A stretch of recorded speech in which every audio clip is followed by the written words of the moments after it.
Hi ಸ್ನೇಹಿತರೆ, ಶಾನ್ ಕನ್ನಡ ಚಾನಲ್ಗೆ ಸ್ವಾಗತ. ಇವತ್ತಿನ ನಮ್ಮ ರೆಸಿಪಿ ಬೆಲ್ಲದ ರವೆ ಉಂಡೆ. ಪರ್ಫೆಕ್ಟಾಗಿ ತುಂಬ ರುಚಿಯಾಗಿರುವಂಥ ಈ ರವೆ ಲಡ್ಡುನ ನೀವು ಮನೆಯಲ್ಲಿ ಸುಲಭವಾಗಿ ಮಾಡ್ಕೊಳ್ಬೋದು. ನಾನು ತಿಳಿಸ್ಕೊಡುವಂಥ ಈ ಮೆಥಡಲ್ಲಿ ನೀವು ರವೆ ಲಡ್ಡು ಮಾಡಿದ್ರೆ ಆರಾಮ್ಸೆ 15ರಿಂದ 20 ದಿನ ಸ್ಟೋರ್ ಮಾಡಿಕೊಂಡು ತಿನ್ಬೋದು. ಸೊ ಬನ್ನಿ ಮಾಡೋದು ಯಾವ ರೀತಿ ಅಂತ ನೋಡೋಣ. ಮೊದಲು ಗ್ಯಾಸ್ ಮೇಲೆ ಒಂದು ಪ್ಯಾನ್ ಇಟ್ಕೊಂಡು 3 ಟೇಬಲ್ ಸ್ಪೂನ್ ತುಪ್ಪ ಸೇರಿಸ್ಕೊಳ್ಳಿ. ತುಪ್ಪ ಸ್ವಲ್ಪ ಬಿಸಿಯಾಗಿದ ತಕ್ಷಣ ಇದಕ್ಕೆ ಬಾದಾಮಿ ಗೋಡಂಬಿ ಹಾಕ್ಬಿಟ್ಟು ಫ್ರೈ ಮಾಡ್ಕೊಳ್ಬೇಕು. ತುಪ್ಪ ಚೆನ್ನಾಗಿ ಬಿಸಿಯಾಗಿದ್ದ ನಂತರ ನೀವೇನಾದರೂ ಬಾದಾಮಿ ಗೋಡಂಬಿನ ಸೇರಿಸಿದ್ರೆ ಹಾಕಿದ ತಕ್ಷಣ ಅದು ಕಲರ್ ಚೇಂಜ್ ಆಗಿ ಸೀದೋಗುತ್ತೆ. ಸೊ ತುಪ್ಪ ಬಿಸಿಯಾಗೋದಕ್ಕೆ ಮುಂಚೆನೇ ಗೋಡಂಬಿ ಬಾದಾಮಿನ ಸೇರಿಸ್ಬಿಟ್ಟು ಫ್ರೈ ಮಾಡ್ಕೊಳ್ಳಿ. ನೋಡಿ, ಈ ರೀತಿ ಲೈಟಾಗಿ ಕಲರ್ ಚೇಂಜ್ ಆಗ್ತಾ ಇದ್ದಂಗೆ ಇದಕ್ಕೆ ಸ್ವಲ್ಪ ಒಣ ದ್ರಾಕ್ಷಿನ ಸೇರಿಸ್ಬಿಟ್ಟು ಫ್ರೈ ಮಾಡ್ಕೊಳ್ಳಿ. ಅಷ್ಟೇ, ಈ ರೀತಿ ಲೈಟ್ ಗೋಲ್ಡನ್ ಕಲರ್ ಆಗಿದ ತಕ್ಷಣ ಇದನ್ನು ತೆಗೆದು ಮತ್ತೊಂದು ಪ್ಲೇಟ್ಗೆ ಹಾಕಿ ತೆಗೆದಿಟ್ಕೊಳ್ಬೇಕು. ಈಗ ಉಳಿದಿರುವಂಥ ಈ ತುಪ್ಪದ ಜೊತೆಗೇ 1 ಕಪ್ಪಷ್ಟು ರವೆ ಸೇರಿಸ್ಬಿಟ್ಟು ಲೋ ಫ್ಲೇಮ್ನಲ್ಲೇ ರೋಸ್ಟ್ ಮಾಡ್ಕೊಳ್ಳಿ. ರವೆನ ಈ ರೀತಿ ಮಿಕ್ಸ್ ಮಾಡ್ಕೊಳ್ತಾ ಲೋ ಫ್ಲೇಮ್ನಲ್ಲೇ ಚೆನ್ನಾಗಿ ರೋಸ್ಟ್ ಮಾಡ್ಕೊಳ್ಳಿ. ಲೈಟಾಗಿ ಇದರ ಬಣ್ಣ ಚೇಂಜ್ ಆಗಬೇಕು, ಅಲ್ಲಿವರೆಗೂ ರೋಸ್ಟ್ ಮಾಡ್ಕೊಳ್ಳಿ, ತುಂಬ ಸೀದಿಸ್ಕೊಳ್ಬಾರ್ದು.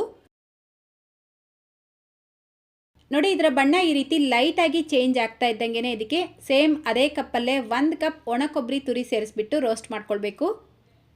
ಈ ಒಣ ಕೊಬ್ಬರಿ ಸೇರಿಸಿದ ಮೇಲೆ ಜಸ್ಟ್ ಒಂದು 2 ನಿಮಿಷ ರೋಸ್ಟ್ ಮಾಡ್ಕೊಳ್ಳಿ. ಅಂದರೆ ಇದರಿಂದ ಘಮ ಬರೋಕ್ಕೆ ಶುರುವಾಗುತ್ತೆ, ಅಲ್ಲಿವರೆಗೂ ರೋಸ್ಟ್ ಮಾಡ್ಕೊಳ್ಬೇಕು. ಒಣ ಕೊಬ್ಬರಿಗೆ ಬದಲಾಗಿ ನೀವು ಬೇಕಿದ್ರೆ ಹಸಿ ತೆಂಗಿನಕಾಯಿ ಕೂಡ ಉಪಯೋಗಿಸ್ಬೋದು. ಆದರೆ ಫ್ರೆಶ್ ತೆಂಗಿನಕಾಯಿ ಉಪಯೋಗಿಸಿ ನೀವೇನಾದರೂ ಈ ಲಡ್ಡು ಮಾಡಿದ್ರೆ ತುಂಬ ದಿನ ಸ್ಟೋರ್ ಮಾಡಿ ಇಡೋದಕ್ಕಾಗೋದಿಲ್ಲ. ಜಸ್ಟ್ 1 ವಾರ ಸ್ಟೋರ್ ಮಾಡ್ಬೋದು ಅಷ್ಟೇ. ಸೊ ನೋಡಿ, ಕರೆಕ್ಟಾಗಿ ನಾನಿಲ್ಲಿ 2 ನಿಮಿಷ ರೋಸ್ಟ್ ಮಾಡ್ಕೊಂಡಿದ್ದೀನಿ. ರವೆ ಕಲರ್ ಈ ರೀತಿ ಲೈಟಾಗಿ ಚೇಂಜ್ ಆಗಿ ಫ್ಲೇವರ್ ಬರುತ್ತೆ, ಆವಾಗ ಇದು ರೋಸ್ಟ್ ಆಗಿದೆ ಅಂತ ಅರ್ಥ. ನೀವು ರವೆ ಸರಿಯಾಗಿ ರೋಸ್ಟ್ ಮಾಡ್ಕೊಂಡಿಲ್ಲ ಅಂದರೆ ನೀವು ಮಾಡುವಂಥ ಲಡ್ಡು ಟೇಸ್ಟ್ ಕೂಡ ಅಷ್ಟೊಂದು ಚೆನ್ನಾಗಿರೋದಿಲ್ಲ. ಸೊ ಈ ರೀತಿ ರೋಸ್ಟ್ ಮಾಡಿಕೊಂಡು ಮತ್ತೊಂದು ಬೌಲ್ಗೆ ಹಾಕಿ ತೆಗೆದಿಟ್ಕೊಳ್ಳಿ. ನೆಕ್ಸ್ಟ್ ಈಗ ಗ್ಯಾಸ್ ಮೇಲೆ ಮತ್ತೊಂದು ಪ್ಯಾನ್ ಇಟ್ಕೊಂಡು ಸೇಮ್ ಅದೇ ಕಪ್ಪಲ್ಲೇ 3/4 ಕಪ್ ಬೆಲ್ಲ, 1/4 ಕಪ್ ನೀರು ಸೇರಿಸ್ಕೊಂಡು ಬೆಲ್ಲನ ಕರಗಿಸ್ಕೊಳ್ಬೇಕು. 1 ಕಪ್ ರವೆಗೆ 3/4 ಕಪ್ ಬೆಲ್ಲ ತೊಗೊಂಡ್ರೆ ಸ್ವೀಟ್ ಕರೆಕ್ಟಾಗಿರುತ್ತೆ. ಅದಕ್ಕಿಂತ ಜಾಸ್ತಿ ಹಾಕ್ಕೊಂಡ್ರೆ ತುಂಬ ಸ್ವೀಟ್ ಅನಿಸ್ಬೋದು. ನೋಡಿ, ಬೆಲ್ಲ ಈ ರೀತಿ ಪೂರ್ತಿಯಾಗಿ ಕರಗಿದ್ರೆ ಸಾಕು, ಪಾಕ ಎಲ್ಲ ಮಾಡ್ಕೊಳ್ಬಾರ್ದು. ಈಗ ಗ್ಯಾಸ್ ಮೇಲೆ ಮತ್ತೊಂದು ಪ್ಯಾನ್ ಇಟ್ಕೊಂಡು ಈ ಬೆಲ್ಲದ ನೀರನ್ನ ಈ ರೀತಿ ಫಿಲ್ಟರ್ ಮಾಡಿಬಿಟ್ಟು ಸೇರಿಸ್ಕೊಳ್ಳಿ. ಈಗ ಇದಕ್ಕೇನೆ ನಾವು ಆಲ್ರೆಡಿ ರೋಸ್ಟ್ ಮಾಡಿ ತೆಗೆದಿಟ್ಕೊಂಡಿರುವಂಥ ರವೆ ಸೇರಿಸ್ಬಿಟ್ಟು ಚೆನ್ನಾಗಿ ಮಿಕ್ಸ್ ಮಾಡ್ಕೊಳ್ಬೇಕು. ಚೆನ್ನಾಗಿ ಮಿಕ್ಸ್ ಮಾಡಿದ ತಕ್ಷಣ ಗ್ಯಾಸ್ ಫ್ಲೇಮ್ನ ಆಫ್ ಮಾಡ್ಕೊಳ್ಬೇಕು. ನೀವು ತುಂಬ ಹೊತ್ತು ಈ ರವೆನ ಬೇಯಿಸಿದ್ರೆ ನೀವು ಮಾಡುವಂಥ ಲಡ್ಡು ತುಂಬ ಗಟ್ಟಿಯಾಗಿಬಿಡುತ್ತೆ. ಸೊ ನಂತರ ಇದಕ್ಕೆ ಅರ್ಧ ಟೀ ಸ್ಪೂನ್ ಏಲಕ್ಕಿ ಪೌಡರ್, ನಾವು ಆಲ್ರೆಡಿ ರೋಸ್ಟ್ ಮಾಡಿ ತೆಗೆದಿಟ್ಕೊಂಡಿರುವಂಥ ಡ್ರೈ ಫ್ರೂಟ್ಸ್ ಹಾಕ್ಬಿಟ್ಟು ಮಿಕ್ಸ್ ಮಾಡ್ಕೊಳ್ಳಿ. ಈ ರೀತಿ ಮಿಕ್ಸ್ ಮಾಡಿಬಿಟ್ಟು ಇದೇ ಪಾತ್ರೆಯಲ್ಲೇ ಇದನ್ನು ಬಿಡಬಾರ್ದು, ಬಿಸಿಗೆ ಇದರ ಕಲರ್ ಚೇಂಜ್ ಆಗುತ್ತೆ.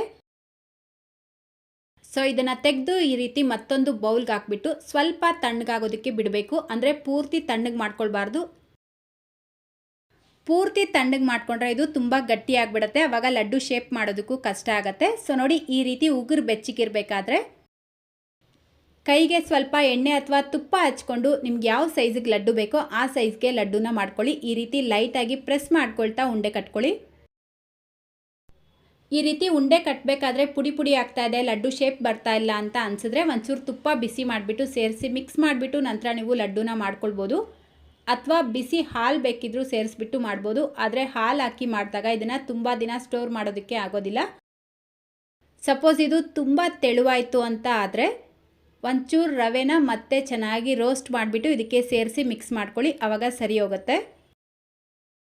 ನಾನು ತೊಗೊಂಡಿರುವಂಥ 1/4 kg ರವೆಗೆ ಮೀಡಿಯಮ್ ಸೈಜ್ದು 12 ರವೆ ಲಡ್ಡುನ ಮಾಡ್ಕೊಳ್ಬೋದು.